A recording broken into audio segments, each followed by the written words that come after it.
उसे भूलने की हिम्मत कभी नहीं हुई। अगर आज भी पीछे मुड़कर देखता हूं तो दूर दूर तक कोई नक्श नहीं, कोई निशान नहीं, उसका कोई वजूद नहीं। लेकिन फिर भी ये बेकरारी क्यों है, ये बेचैनी क्यों है?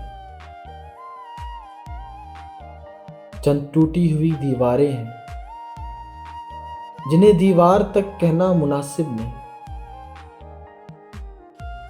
उससे मिलने की तमन्ना है, ना उससे बात करने की और ना ही उसे हासिल करने की। तमन्ना बस ये है कि एक दिन चंद लम्हों के लिए मैं उसे देख लूं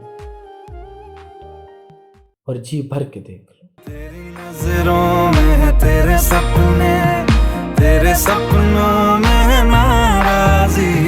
मुझे लगता है कि बातें दिल की होती लफ्जों की धोखेबाजी। तुम साथ हो या ना हो